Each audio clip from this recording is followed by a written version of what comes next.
Hey everybody, this is Jim at SP500chart.com using time honored techniques to understand modern markets, featuring daily technical analysis videos of the S&P 500 index.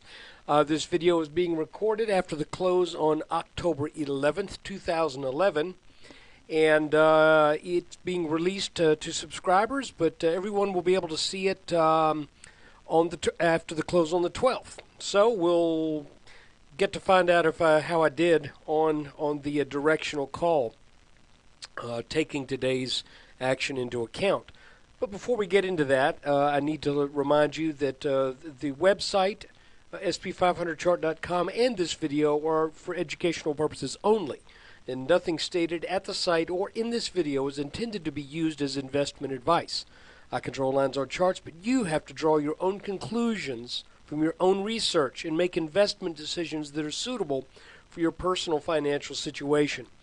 I am not a licensed financial professional. I'm just a guy that draws lines on charts. So let's look at the S&P. Wow, the markets were up 0.02%, is it? I don't know. This is off the Bats Exchange, by the way, and sometimes it is not exactly the official close, but I think it's close enough. We get the idea. The markets went sideways all day long today. And I got a couple things to point out, and that is the first thing is I snapped this little middle line right here in between what I had drawn yesterday as a potential rising wedge. Why did I do that? Well, because a lot of times when you have a wedge pattern or a triangle, things will happen along that 50% midpoint, all along the way, the formation of that pattern. Think of it like this.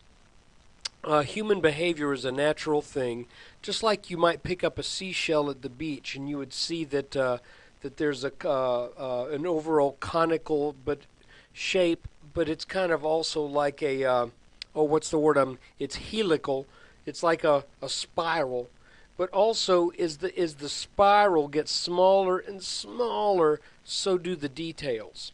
So here we got these wide swings down at the bottom, and now you can see as we work up into this pattern today, it really just didn't have much play to it at all.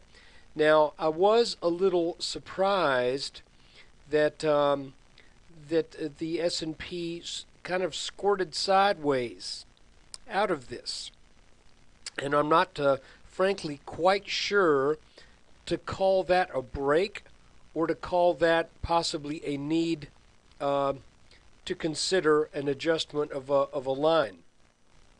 If we do that, you can see that this bottom, this and this all line up. It still has that rising wedge shape, however. So but just for now, I'm going to leave it here, but I want to be a little careful about calling this ready for a downtrend.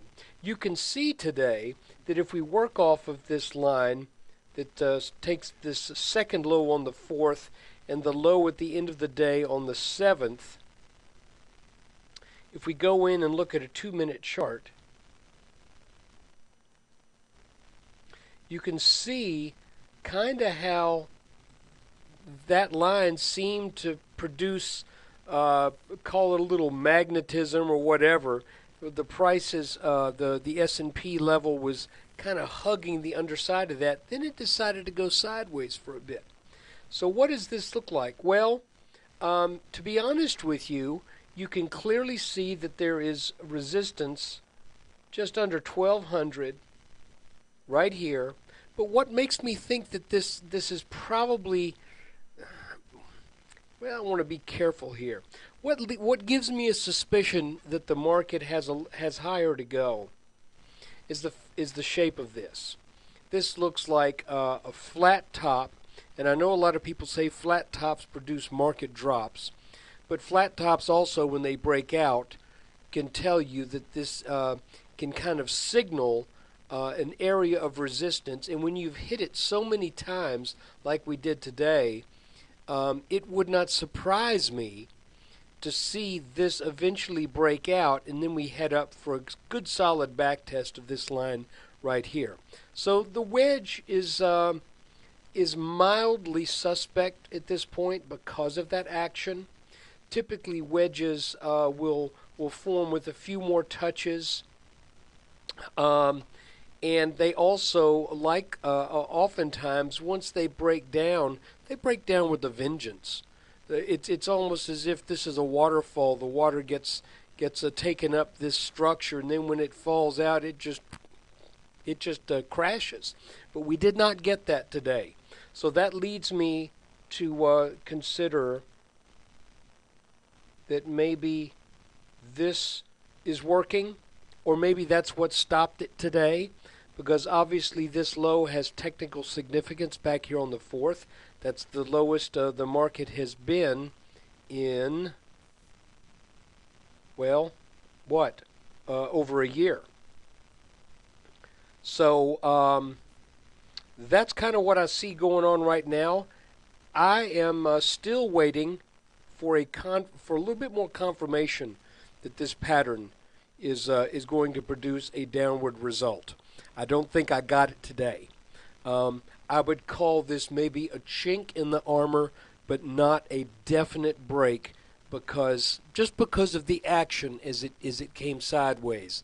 That just gives me a little pause about going short. The other thing is that we're kind of doing all this on top of a couple of broken resistance lines, and we have yet to make it back up to this red line where I've thought all along, after this big candle right here, I've thought all along we will likely head up and test this red line.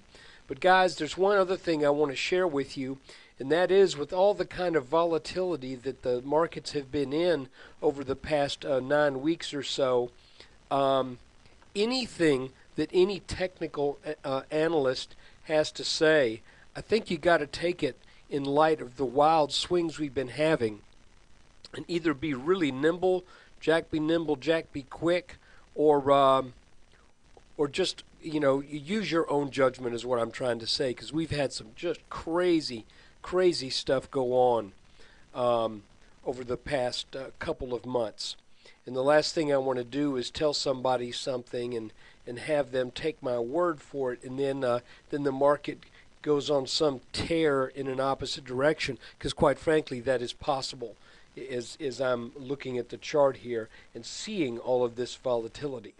But for the day, looking at this 1, 2, 3, 4, 5, 6-day upward move, I am still thinking that we've got a little push left, maybe to 12.12 or so, and then I think likely the markets will head back down to test some of these resistance areas, and we would find this as being resistance, and this as well, and then finally this orange line down here, that if it breaks, then it's going to be pretty bad news, because that represents the last couple of lows that we've had a trend line drawn across those bottoms. So that is it for today. Nothing really that eventful. Nothing really to add that much to yesterday's, except for this little squirting out the side, perhaps a chink in the armor. But because of the shape of this, again, I don't think I mentioned to you, this looks like a little kind of a little bit of a consolidation pattern here that has a slight head and shoulders, inverted head and shoulders shape to it. So if the markets were to get over 1198 or 1200 tomorrow, then I would look for them to head on up to at least 1206, 1208. And again, if that happens, why not just go ahead and get the job done and test out this top resistance line that has been in place for a while, just a little north of 1212. And let me show you that line again on the chart. I think we've got to go to a 2-hour chart to get it. There it is right there, drawn over these two peaks from late August, and middle of September. And you can see that this line right here, this teal colored line that had been kind of an internal line, tested 3 times, broken twice, tested. Now it looks like that's broken too. So that's another reason why I'm thinking a move up to this red line could very well be in order. So look, thanks for watching the video. If you are seeing this and your calendar says it's October 11th, I want to thank you for being a subscriber at SP500chart.com. If you're seeing this for the first time and it's October 12th or later, I want to ask you to think about signing up, because I do these videos. I'm going to say 95% of the days I will get a video out on the S&P and other events in the markets. Now, I'm using old school charting techniques. I'm not using MACD stochastics and moving averages. I'll look at moving averages from time to time when it's a real major thing, but mostly what I do is chart patterns and trend analysis. Thanks for watching. Take care, and come by the website. Think about joining.